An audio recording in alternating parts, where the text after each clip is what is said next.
গোধূলি লগ্নে নাকি ব্রাইডের বিয়ে, আর এই ব্রাইডের অপেক্ষায় আমি 2 ঘন্টা বসে আছি।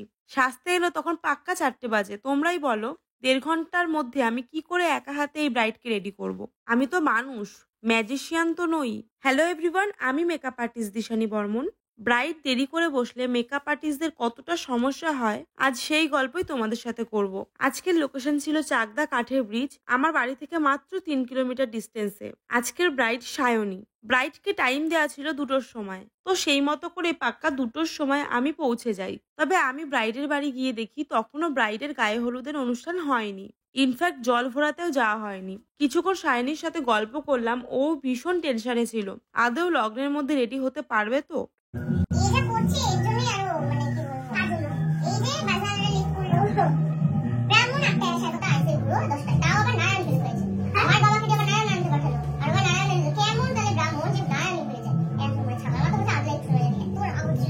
তারপর সায়নী গেল গায়ে হলুদের অনুষ্ঠানে। কতক্ষণ ধরে বসে আছিস? 1.5 ঘন্টা। 1.5 ঘন্টা হয়ে গেল। গিয়ে তাড়া দিয়ে আসলাম, দেখি কখন আসে। ফাঁকা সময়ে আমি শাড়ি ড্র্যাপিং করলাম, প্রোডাক্টগুলো গুছিয়ে নিলাম। সব রিচুয়ালস সেরে ব্রাইড যখন সাজতে এলো তখন পাক্কা 4টে বাজে। আমার হাতে মাত্র 1.5 ঘন্টার সময়। তোমরাই বলো একা হাতে কি করে সম্ভব?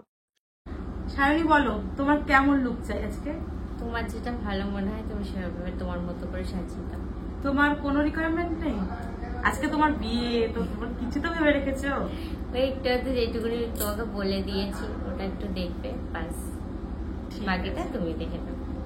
ঠিক আছে, চল। শুনলে তো আমার ক্লায়েন্টের দাবি। সায়নী শুধু আমায় বলেছিল ওর স্কিন টোন যেন বেশি ফেয়ার না হয়, আর ওর কাটক্রিজ আই মেকআপ ভালো লাগে, ব্যাস এইটুকুই। তো ওর পছন্দটা মাথায় রেখে আমি সাজানো শুরু করি। কিন্তু সায়নীর স্কিন ছিল ভীষণ ড্রাই। বেসটা দেওয়ার সাথে সাথে স্কিনটা ফেটে ফেটে যাচ্ছিল। ভীষণ অল্প করে প্রোডাক্ট অ্যাপ্লাই করেছি। বেশি প্রোডাক্ট অ্যাপ্লাই করলে চলটা ধরে উঠে যাওয়ার সম্ভাবনা ছিল। একদম স্কিন ফিনিশ মেকআপ করার চেষ্টা করেছি। যদিও আজকের ব্রাইড ভীষণ মিষ্টি, ওকে নর্মালি দেখতে ভীষণ সুন্দর লাগে। প্রত্যেক বিয়ে বাড়িতেই একটু আধটু দেরি হয়েই থাকে। রাতে বিয়ের লগ্ন হলে সময়টা অ্যাডজাস্ট হয়েই যায়, কিন্তু সন্ধেবেলায় লগ্ন হলে প্রবলেমটা অনেক বেশি হয়। ব্রাইডদের কাছে একটাই রিকোয়েস্ট, তোমরা প্লিজ একটু টাইমে বসার চেষ্টা করো।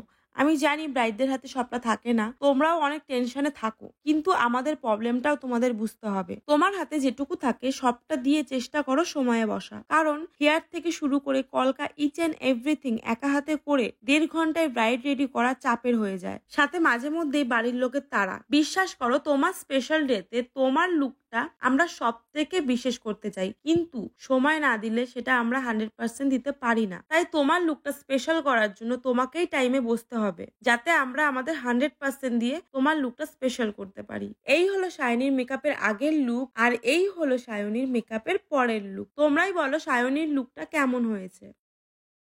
তোমার কেমন লাগলো? খুব সুন্দর লেগেছে, খুবই সুন্দর হয়েছে।